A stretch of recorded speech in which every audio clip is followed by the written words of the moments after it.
નમસ્કાર વિદ્યાર્થી મિત્રો, હું છું દિવ્યેશ ઘાડિયા અને સ્વાગત કરું છું આપ સર્વનું આપની પોતાની યુટ્યુબ ચેનલ ઓશન કોચિંગ ક્લાસીસમાં. વિદ્યાર્થી મિત્રો, આજે આપણે ભણીશું શોર્ટ નોટ. જી હા વિદ્યાર્થી મિત્રો, તમારા માટે ધોરણ 10 ના વિદ્યાર્થીઓ માટે ખાસ માથાનો દુખાવો ગણાતો પ્રશ્ન એટલે કે શોર્ટ નોટ. ઘણી કમેન્ટ આવી ગઈ, સર આ ક્વેશ્ચન કંઈક સ્કીપ થઈ શકે એવું ખરા? સર પેપર સ્ટાઇલ ચેન્જ થી આ કેમ નો ચેન્જ થયો? તો વિદ્યાર્થી મિત્રો, આ ચેન્જ થશે નહીં, પણ આપણે આપણી પદ્ધતિ ચેન્જ કરવાની છે. શોર્ટ નોટની અંદર જે તમારા પ્રશ્નો છે એ પ્રશ્નોનું સોલ્યુશન તમને એમાં મળવાનું છે. તો વિદ્યાર્થી મિત્રો, વિડીયોને એન્ડ સુધી જોજો. અને આપણે આગળ એક વિડીયો ભણ્યા હતા જેની અંદર મેં તમને રામસિંગ વાળી શોર્ટ નોટ ભણાવી હતી અને એમાં મેં તમને વચન આપ્યું હતું કે તમે મને કમેન્ટ સેક્શનમાં જણાવો કે તમને કઈ શોર્ટ નોટ નથી આવડતી, તો આપણે એનું સોલ્યુશન તમારા માટે લઈ આવશું. તો વિદ્યાર્થી મિત્રો, ઘણી બધી કમેન્ટ આવી છે, જેમાંથી આજે આપણે શોર્ટ નોટ ભણીશું કઈ?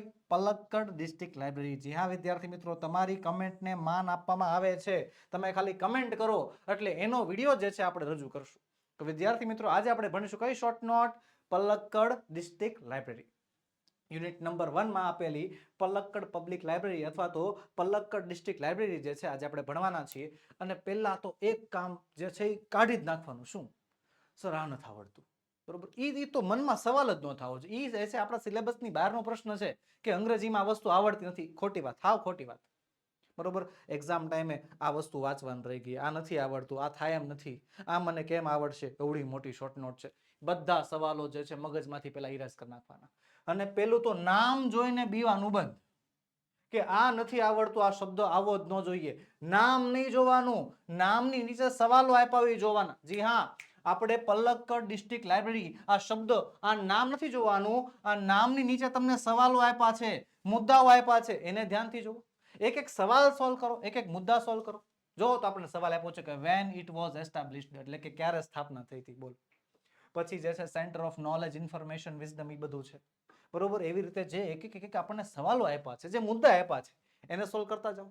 ચાલો કરીએ. પહેલો સવાલ, when it was established, આ પલક્કડ ડિસ્ટ્રિક્ટ લાઇબ્રેરી જે છે ક્યારે શરૂ થઈ હતી? તો મને તમને બધાને ખબર છે, પાઠમાં ભણાતા, પહેલા પાઠમાં જ છે, સપ્ટેમ્બર 2013. લખવાનો જવાબ, the Palakkad district public library was established in September 2013. Simple. પહેલાનો જવાબ લખી નાખ્યો. હવે બીજાની વારી, centre of knowledge, wisdom et cetera. તો સર ખાલી બે જ નામ નહોતા, ઘણા બધા નામ હતા ને. તો ભાઈ, it is a centre for information, knowledge, wisdom, cultural activities, research and references. બરોબર, આ વાક્ય લખી નાખ્યું. આ મુદ્દો ક્લિયર કરી નાખ્યો. આગળનો મુદ્દો છે શું? વુમન મેમ્બર્સ અને વુમન્સ યુનિટ, કે સ્ત્રી સભ્યો કેટલા હતા અને વુમન્સ યુનિટ ક્યારે લોન્ચ થયું. બરોબર, સ્ત્રી સભ્યો હતા ખબર છે? હા સર, કંઈક 1000 સભ્યો હતા, એમાંથી 1/3 ભાગના સ્ત્રી સભ્યો. અને વુમન્સ યુનિટ થયું હતું ફેબ્રુઆરી 2014 માં. રેડી? આ યાદ રહી ગયું? લખી નાખવાનું કે a third of its 1000 members are women, કે એના 1000 સભ્યોમાંથી 1/3 એટલે કે 1/3 ભાગના સભ્યો શું છે? સ્ત્રીઓ છે.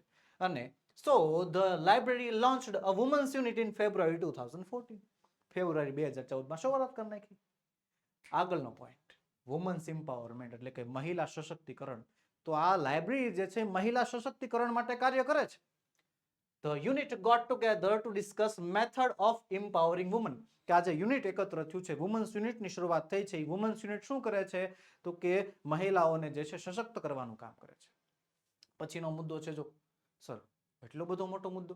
અરે જેટલો મોટો મુદ્દો હશે એટલું મોટું વાક્ય બનશે, એટલા વધારે તમે લાંબુ વાક્ય બનાવી શકશો. Activities like film screening, workshop, women get help in family conflicts, legal disputes and professional problems. તો આ બધા મુદ્દાઓના આધારે વાક્ય બનશે કે the library open its hall for film screening, કે લાઇબ્રેરીએ પોતાના દરવાજા છે ફિલ્મ સ્ક્રીનિંગ માટે, વર્કશોપ માટે. કઈ વર્કશોપ? તો કે હોમ ઇકોનોમિક્સ હોય, ગાર્ડનિંગ હોય, ચાઇલ્ડ કેર હોય, એના માટે ખુલ્લું રાખ્યું છે. Of the arts, the women also get help in managing family conflicts, પારિવારિક ઝઘડાઓ, legal disputes એટલે કે કાયદાકીય કાર્યવાહીઓ, અને પ્રોફેશનલ પ્રોબ્લેમ્સ જે છે એ સોલ્યુશન કરી રહી છે. અને આગળનો મુદ્દો છે શું? Separate reading rooms for women, સ્ત્રીઓ માટે અલગથી વાંચનાલયોની, એક વાંચના ખંડોની વ્યવસ્થા.